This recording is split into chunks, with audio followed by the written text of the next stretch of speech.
Вы слухаеце Трансусветнае радыё. У эфіры хрысціянская праграма «Голас друга». Да святой крыніцы чысціні кліча голас друга з вышыні. Голас гэты верай незямною засяляе шчыра кожны дом. Слухай голас друга ўсёй душою, і душа напоўніцца святлом. Прапануем перадачу з раздзелу «Літаратурная старонка». Мір вам, паважаныя слухачы! Разам з вамі ў эфіры Сергей Брышцель. Сёння мы звернемся да ўспамінаў беларускага пісьменніка Янкі Брыля пра сустрэчы з вядомым украінскім паэтам Максімам Рыльскім. Назва аўтарская «Культура і душа». Выбраў я іх наўмысна. Па-першае, сёння ёсць напружанне ва ўзаемаадносінах з нашымі суседзямі, украінцамі. А радкі нагадалі мне магчымасці бываць ва ўкраіне і прымаць гасцей адтуль у нас. Па-другое, я заўсёды верыў, што чалавечыя ўзаемаадносіны вышэй за званні і дасягненні, за мову і нацыянальнасць. Задзірае нос чалавек слабы і няўпэўнены. Заставацца годным і даступным неабходна сёння і назаўсёды. Па-трэцяе, нельга хаваць добрыя, натхняючыя словы ад людзей, якія вакол нас, спрыяльныя магчымасці, звязаныя са словам «сёння». Паслухайце, калі ласка, падрыхтаваны тэкст. Магчыма, думкі нашага сённяшняга літаратурнага госця будуць жывымі для жывых. Вясной 1953 года невялікая група беларускіх пісьменнікаў і артыстаў была запрошана ў Кіеў на выступленне. Адчуванне шчырасці пачуццяў пачалося адразу, з таго моманту, калі прызямліўся наш самалёт. Калі нас сустрэлі не толькі кветкамі, але непрытворнымі усмешкамі і непрыдуманым словам. Асабліва ж прыемна, хораша было тое, што разам з маладзейшымі сябрамі сустракаць нас прыехаў і Рыльскі.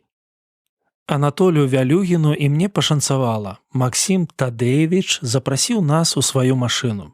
Сябар Купалы і Коласа, чалавек упрыгожаны сівізной, заслужанай пашанай і незаслужаным крытычным ганьбаваннем, паэт і вучоны з Божай міласці з працы сваёй, не з выпадку. Мы з Анатоліем адчувалі сябе спачатку даволі няёмка, скавана, намагаліся неяк трымацца на ўзроўні. А ён гаварыў, распытваў нас, і ясна было, што ўсё гэта не так сабе, не з гаспадарскай ветлівасці. Ён па-сапраўднаму цікавіўся нашай работай, нашым жыццём. Скаванасць наша, няёмкасць прайшлі вельмі хутка. У той памятны дзень маёй з ім першай бліжэйшай сустрэчы Максім Тадеевіч вёў наш беларуска-украінскі вечар. У зялёным тэатры, дзе слухачоў было некалькі тысяч, дзе дружба адчувалася у прыўзятай святочнай цішыні, з якой нас слухалі. Калі аркестр ці хор залежыць ад майстэрства дырыжора, дык вечар наш з яго цудоўнай атмасферай у многім залежаў ад вядучага. Прыгожы быў ён і пры выкананні гэтага абавязку, калі даваў нам слова, калі свабодна проста гутарыў з аўдыторыяй, калі чытаў свае вершы. А назаўтра я ўпершыню пабачыў яго над паплаўком, а пасля і над місаюшкі, якую мы, кругам лежачы на траве, дружна чэрпалі драўлянымі лыжкамі. Не ігралі ў жыццё, а проста жылі. Бо так вось разам, ды на прыродзе нам было добра. Калі ж звечарэла, і наша рыбацкая радасць, як юшка, вычарпалася да дна, наш гаспадар сказаў: «Хлопцы, нас хоча бачыць мая Каця». Нямоглая, прыгожа ціхая, сівенькая гаспадыня сустрэла нас па звычаю сям'і ў стылі Рыльскага, шчыра і проста. А недзе за поўнач, калі ўжо стэпам за Дняпра да галасіеўскай дачы паэта пачаў памалы падкрадацца майскі ранак, Максім Тадеевіч сеў за раяль. Ён іграў нам Шапена, Чайкоўскага, Лысенку, іграў сваё. Зноў жа, і так звычайна, і так велічна, прыгожы ў сваёй, здавалася, такой заўчаснай сівізне. Праз 5 гадоў улетку 1958 года я меў гонар прымаць яго ў сваіх родных мясцінах над возерам Свіцязь каля Наваградка. Добра помніцца не толькі радасць тое сустрэчы, але і неспакой, з якім мы з жонкай чакалі такога госця. Мы толькі што прыехалі туды, пасяліліся ў лясніцтве, заняўшы сям'ёй палавіну невялікай хаты пяцісценкі. Гасцей прыехала 8 чалавек. У хаце цесна, а сена ў гумне яшчэ няма. І тут наш галоўны госць яшчэ раз засведчыў сваю высокую чалавечую прастату.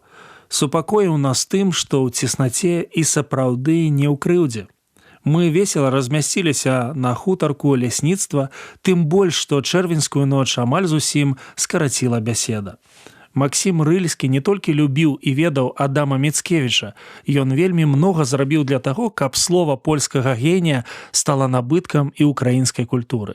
Дык як не дзіўна, а гэта быў першы прыезд Максіма Тадэевіча туды, дзе пачаўся Міцкевіч, на легендарную Свіцязь, у Тарганавічы, у Навагрудак, у Шчорсы. Першы доўгачаканы прыезд, першыя найярчэйшыя ўражанні. І мы, беларускія літаратары, што суправаджалі Рыльскага і яго блізкіх у паездцы, як мага шанавалі спакой старэйшага друга, яго цішыню, адзіноту, яго хваляванне і роздум, якія потым адлюстраваліся ў вядомай нізцы санетаў на братняй зямлі. Некалькі ягоных пісьмаў, дзесятак кніг з аўтографамі, некалькі сумесных фота хаваю як дарагое сведчанне мінулага. Цяжка ды немагчыма акрэсліць, чаго было больш у абаяльнасці гэтага чалавека, культуры ці душы. Але адчувалася гэта, яго высокая культура і глыбокая душа, пры кожнай сустрэчы па-новаму, як адчуваецца высакагорнае паветра, свабодна, молада, радасна. Вы з намі, дарагі Максім Тадэевіч, сардэчны друг людзей, разумны друг маладосці, верны друг і маёй Беларусі. Адзін з тых вельмі многіх, што любілі вас, што не казалі вам такога пры жыцці, я гавару гэта цяпер, жывы жывому. Удасканаліваць свае здольнасці, не губляць чалавечнасці, заставацца гасцінным і ўдзячным. Вось пра што я думаў, калі чытаў гэты невялікі твор Янкі Брыля. А яшчэ я думаў, што для мяне, як беларуса, вышэй названыя якасці не апошнія ў спісе каштоўнасцяў. Калі людзі на дарозе жыцця пакідаюць выразныя сляды, калі праяўляюць лепшыя якасці свайго ўнутранага чалавека, прыгадваеш іх і ўсярэдзіне цеплыня. Хочацца з такімі людзьмі сустракацца і сябраваць. На жаль, бывае па-іншаму. Павел папярэджваў Карынскую царкву: «У сэрцах вашых цесна. Няхай у нашым сэрцы знойдзецца больш месца для кожнага. Будзем глядзець на навакольны свет праз акуляры святога пісьма і памятаць, дабро нараджае і павялічвае дабро. Хочаш жыць лепш? Слухай і выконвай жывое слова».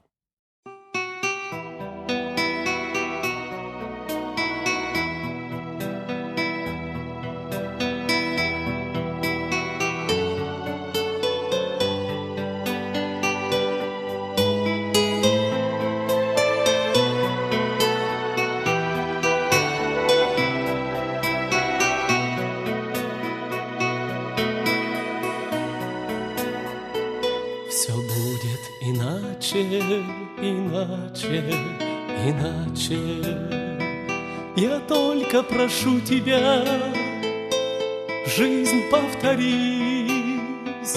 Я даром минуты одной не истрачу на дело пустое, на праздную жизнь. Я даром минуты одной не истрачу на дело пустое, на праздную жизнь.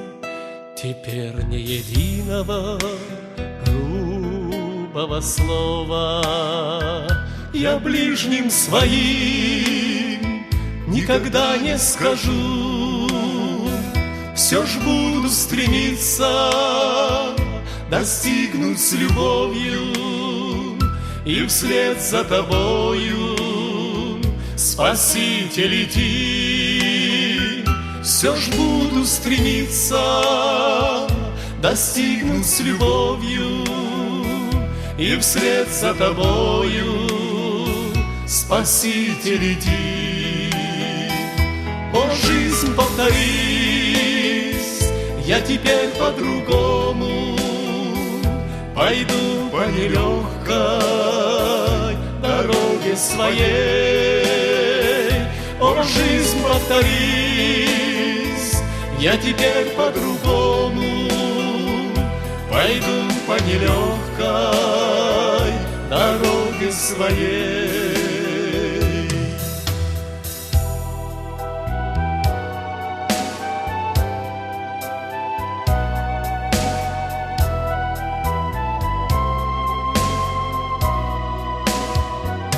А листья трепещут на кленах, и стайками на земь глядят с тополей. Их ветер срезает холодною бритвой, для новых растений стелит колыбель. Их ветер срезает холодною бритвой, для новых растений стелит колыбель. О, жизнь, повторись, я теперь по-другому пойду по нелегкой дороге своей. О, жизнь, повторись, я теперь по-другому пойду по нелегкой дороге своей.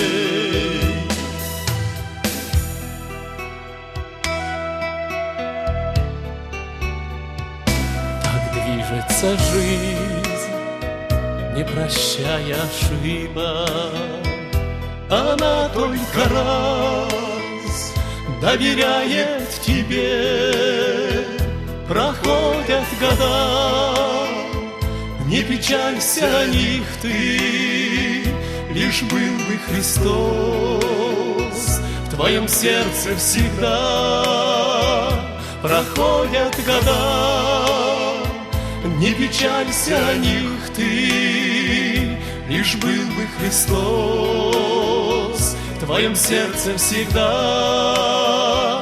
Проходят года, не печалься о них ты, лишь был бы Христос в твоем сердце всегда.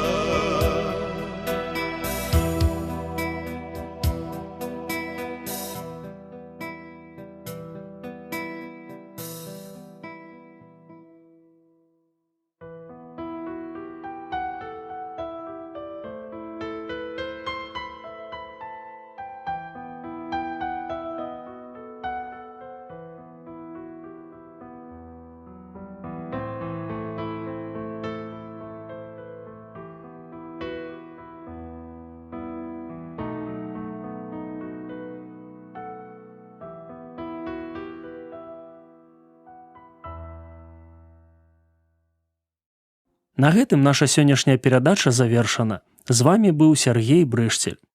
Як і заўсёды, чакаем вашых пісем і водгукаў аб нашых перадачах. Пішыце, калі ласка, на адрас: праграма «Голас друга», паштовая скрынка 45, індекс 224020, горад Брэст 20, Беларусь. Да новых сустрэч на хвалях Трансусветнага радыё. Усяго добрага. Беражы вас Бог.